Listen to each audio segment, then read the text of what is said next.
In closing today's video, I just wanted to say a very big thank you to you all for watching my videos. I really appreciate it. I've only been doing this for a few months and I'm really enjoying it, and I love watching the rugby and I love sharing my thoughts and opinions with you all across the rugby world. And I read a lot of the comments, most of them, as many as I can, and there's some really well thought out constructive thoughts around rugby and what's happening at this Rugby World Cup. I'm learning a lot from you as well, not only on how to pronounce names properly, but also about rugby strategies in general. So please keep those constructive and respectful comments coming. It makes my life as a YouTuber really enjoyable, and I'm very much appreciative of it. This Sunday in Marseille in France, England will meet Fiji in quarterfinal number 3 of the Rugby World Cup. And in this video, I'm going to give you my preview of that game.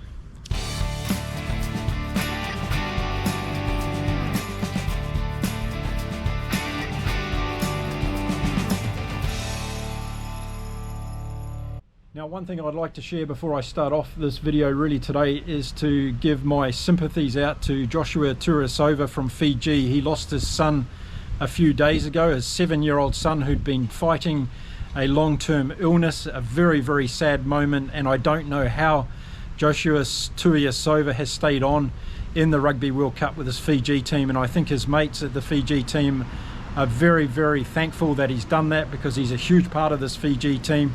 But it must be excruciatingly difficult for Joshua to play on knowing that his family back in Fiji are suffering through this terrible loss. So I just wanted to send out my sympathies and condolences to all of Joshua Tuiasova's family and all of his friends in Fiji.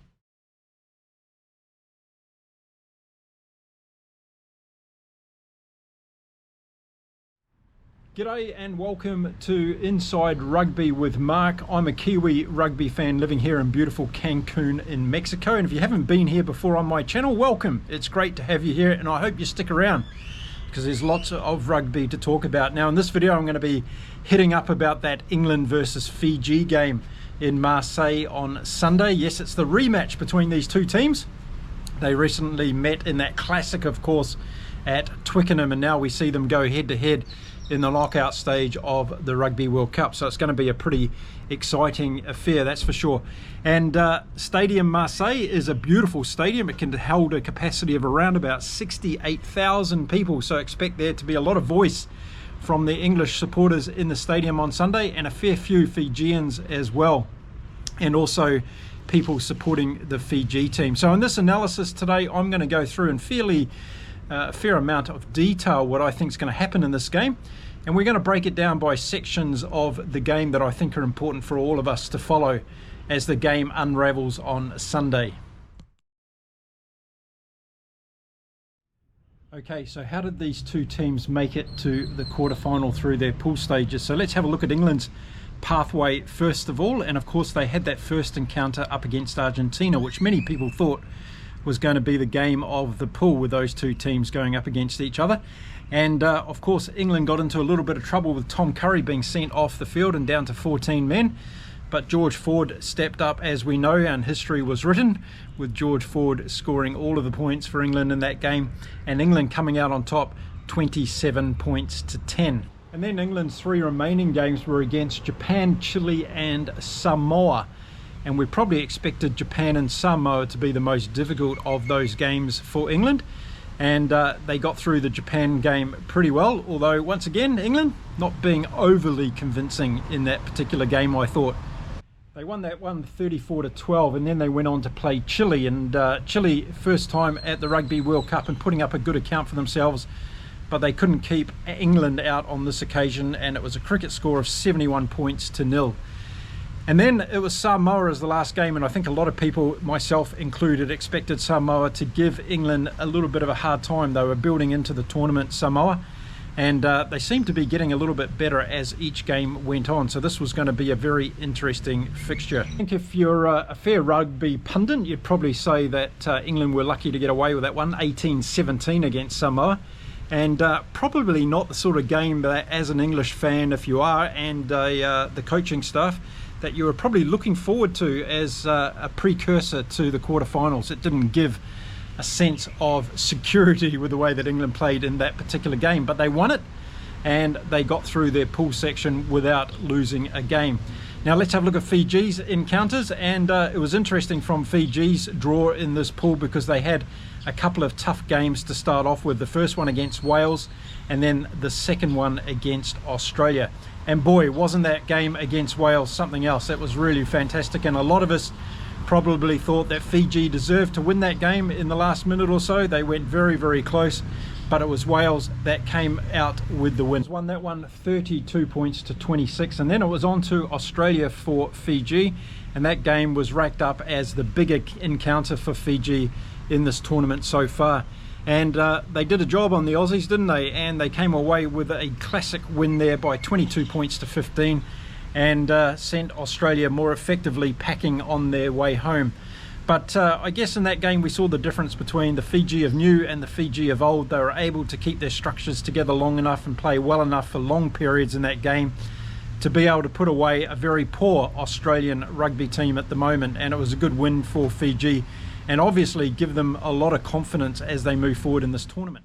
And then Fiji, all they had to do was beat Georgia and Portugal, and easy to say, isn't it? And I always thought that those two games were potential banana skins for Fiji, because I thought the old Fiji could turn up at any time in this year's Rugby World Cup, and we saw that against Georgia. They really struggled. They were down 9-0 at half time, and they had to come back and win that one in a grinding battle in the end. And they were lucky to get away with it, I thought, at 17 points to 12. And then it was on to that last game against Portugal, and Portugal had got a whole new set of fans throughout this Rugby World Cup leading into this last game, and everybody wanted them to do very well. They bring a new passion to the game of rugby. They've got exciting fans. They've got some exciting players in their side as well. And boy, what a showdown it was last weekend between Fiji and Portugal. And Portugal got up and won that one by 20. And what was worrying for me in that game against Portugal for Fiji was we started to see some of the realities of what's happening in tournament play. And I'm going to talk about that as we go through the rest of the video. So that was their pathways to get to the quarterfinal from both teams.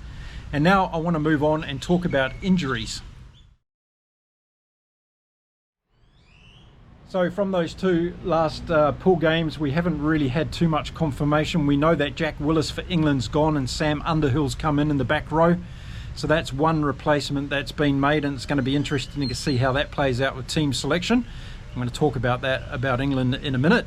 Now for me, Fiji have got a few problems when it comes to injuries, and we haven't heard too many details about that, but I watched carefully in that Portugal game, and Naya Salivu, their captain and man mentor, he went off with what I thought was a pretty bad looking injury. So I hope he's well, because he's a real talisman for this Fiji team. It also looked like Levani Botia picked up a injury as well. Let's hope that's not too bad. And Joshua Tuiasova went off as well late in the game with a limp, and that didn't look too good. So they're really three key players for Fiji. And we had Kuravoli, of course, out. Their halfback was out of the last game, and he's fundamental, I think, to this Fiji team as well. So some bad potential news around injuries for Fiji. We'll wait to hear over the next couple of days as we head into this game what is actually the impact, and I'll give you an update here on my channel. Okay, as I talk about in every video, discipline is going to be a huge issue in this game between the two teams, and so far in the World Cup we've seen Tom Curry get red carded for England in their first game, and we've seen one yellow card given to Fiji. Tagiatali was given a yellow card in their pool game as well. But discipline is going to be important from two factors for me in this game. First of all, no team can afford to lose a player. I think Fiji more so than England. I think England can probably cover better with 14 men than Fiji can. It's going to be critical for both teams to keep 14 men or more on the field in this game, and trust me, we could see more getting sent off, but let's hope not. Let's hope it's not a yellow card and a red card affair in this game. But where discipline is going to be really important, I think, is going to be around the penalties given away. And in a game like this, I can see Fiji and England both getting rattled at stages and giving away penalties. And I think that's going to be really, really critical. I think that England probably has more firepower in being able to deal with that and getting territorial gain from penalties, as well as getting points from penalties as well. So Fiji are going to have to really watch themselves around the discipline and not get caught out by going into rucks and mauls too hard and too fast and being ill-disciplined when it's around trying to get that ball out quickly, in which they're going to do against England, I'm sure. So watch out for discipline in this game. It's going to be a big one. Matthew Reynard is the referee in this game. So far, I think he's had a pretty good Rugby World Cup, but I'm sure a lot of you out there will disagree. But let's see what happens on Sunday with the discipline in this particular game. Now, leading on from that, goal kicking is going to be super important, of course, and I think this is where England has a distinct advantage over Fiji for the game. And we look at England and we've got Owen Farrell and we've got George Ford as the potential kickers, and they're kicking more in this tournament than any of the Fiji kickers. Now, Kuravoli, the halfback for Fiji, I love that guy, and he's a really good kicker. He wasn't in their last game against Portugal. Obviously, he's injured, but I'd love to see him back in this game against England. I think he makes a big difference, not only with his goal kicking, but also with his open play, and I'm hoping that his injury, whatever it is, I haven't heard, I don't know. If you know, let me know. I'd really like to see him back in this game, because I think Frank Lamani is very inconsistent. He had a good day against Portugal, but this is going to be another level, and Lamani hits the ball from his goal kicking a little bit like I hit my forward off the tee in golf. It's a terrible hook to the left, and unlike Frank Lamani, I haven't been very successful in keeping it on the fairway.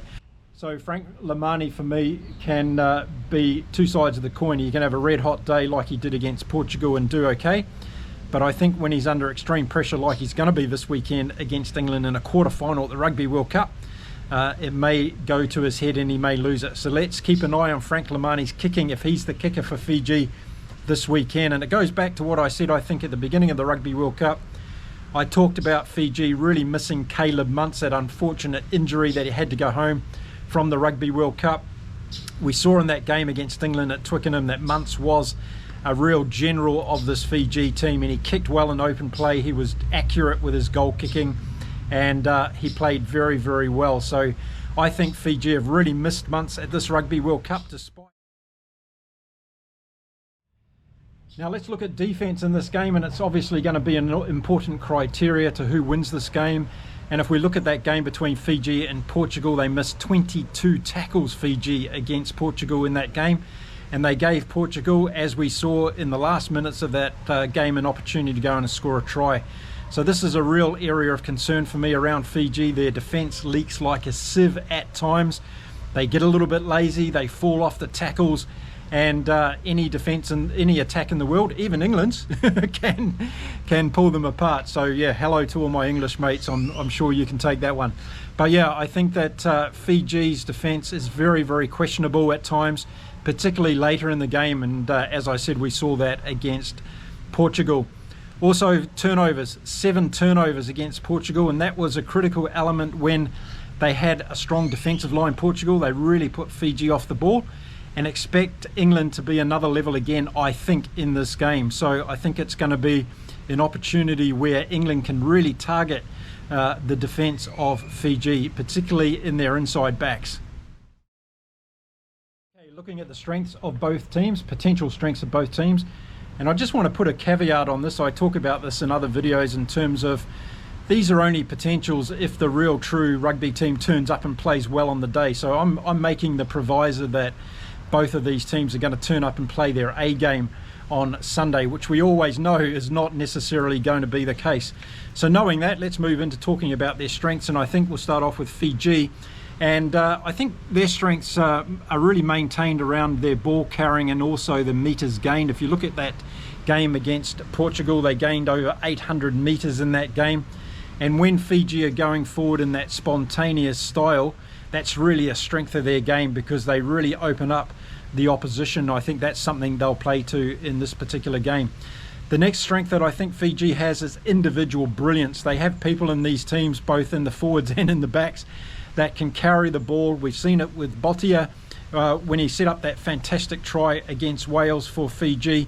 They have ball handling skills, they have running skills, they have sidestepping skills like probably no other in this tournament. They're absolutely amazing athletes, and I think that's a strength of this Fijian team. They bring that individual brilliance to the game.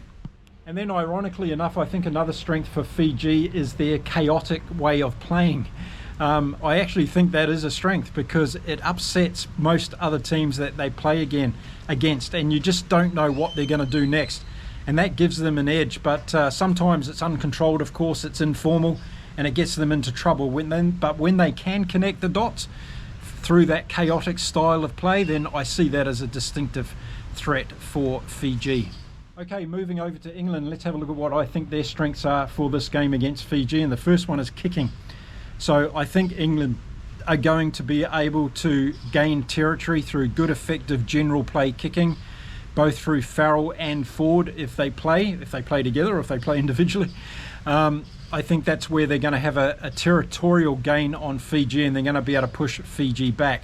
Also, their goal kicking, they're going to have a distinct advantage in that area.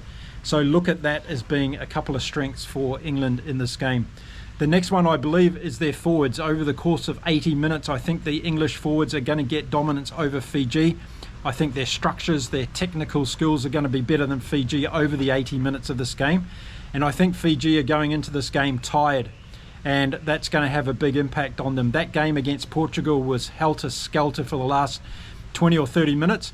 And a lot of those boys have got very, very tired throughout this tournament because they played a lot of matches with that Fijian team. They haven't got the depth of their top team as some of the other teams have.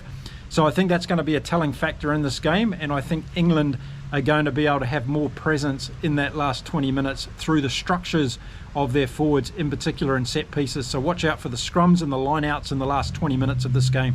Strength that England are going to bring to this game is their overall structure and game plan, if they can stick to it, and I'm going to talk about that on the flip side and their weaknesses in a minute.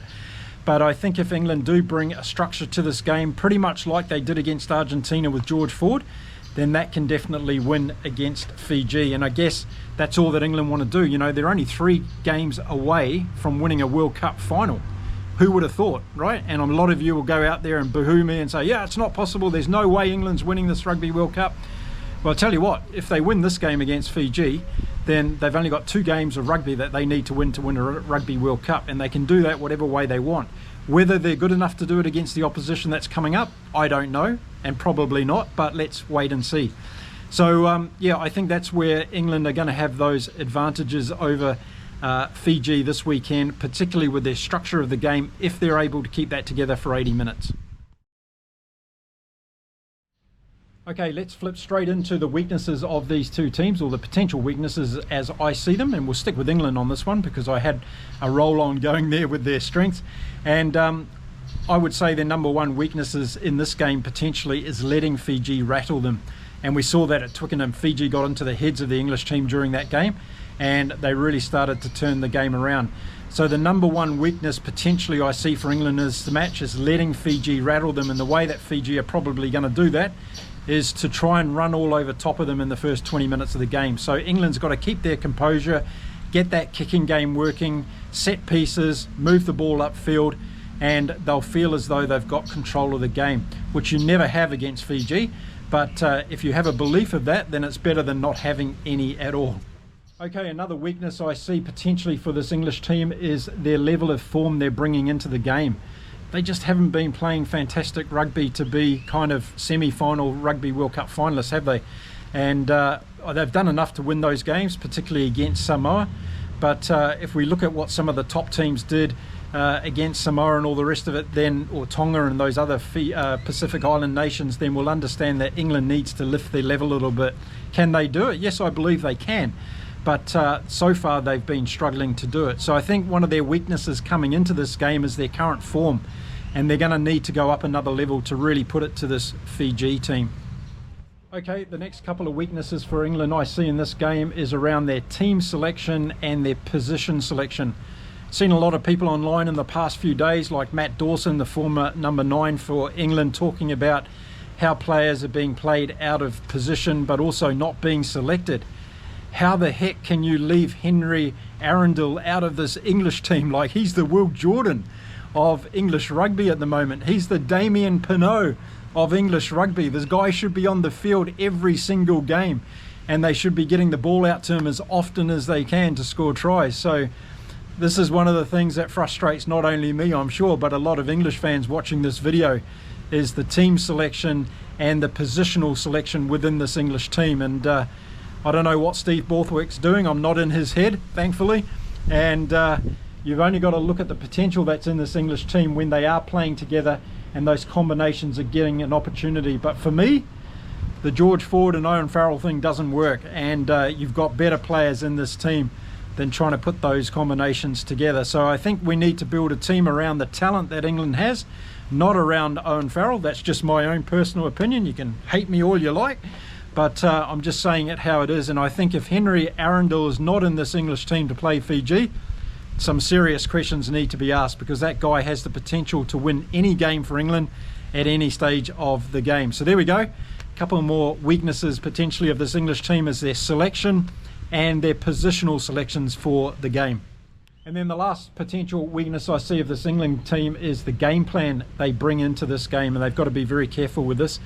And for once, I'm going to agree that England needs to kick a lot in this game. They need to have territorial gain. They need to turn this big Fijian team around and move them back down the field on a regular basis, going for 50-22s, going for line-out mauls and scrums down in the Fijian 22. That's where England is going to win this game.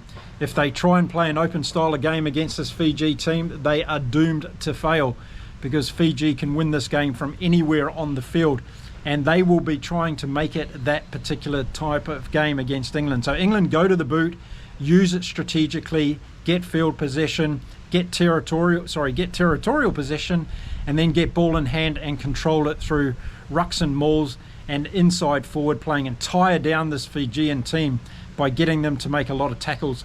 That's how I think England can win this game. And if they deviate from that game plan, game on for Fiji.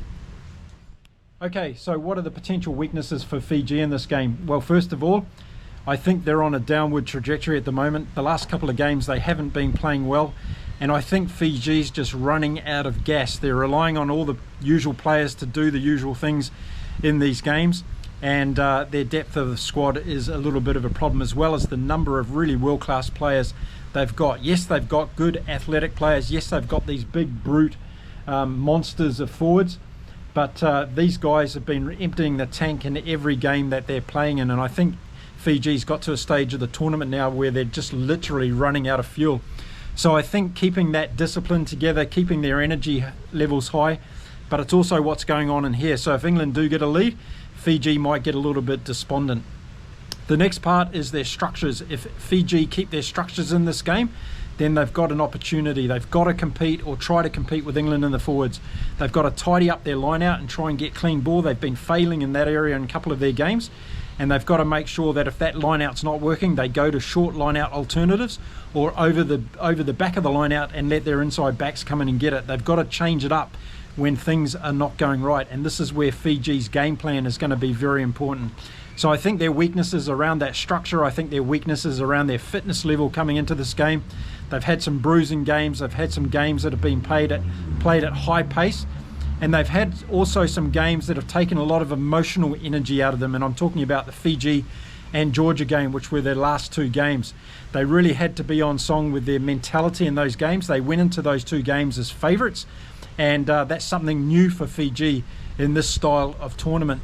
They're going to go into this game not as favourites, I believe. I think England are favourites to win this game, and if Fiji believe that, they may be a little bit more calmer and patient and be able to bring the level of game that we all know they're fully able to create. Another potential weakness in this game for Fiji is their poor kicking in general play. They've been fairly horrid at this, and this is where I think they really miss Caleb Muntz from that number 10 jersey, because their kicking in general play has been terrible. A number of penalty opportunities where they've had a kick for touch, they've missed the kick, they've given the ball back to the opposition, and the opposition's actually scored or got very deep into the Fiji territory. So they're going to need to be on point with their kicking. And it all comes to slowing down, taking your time, and making sure that ball goes into touch. It sounds pretty basic, but when you're under the pressures of this level of game, World Cup on top of that, then errors do come into it. And I think Fiji just need to be more mindful around their kicking processes. Also, kicking in general play, we've seen some of this aerial ping pong going on in different games, and Fiji are not good at that as well.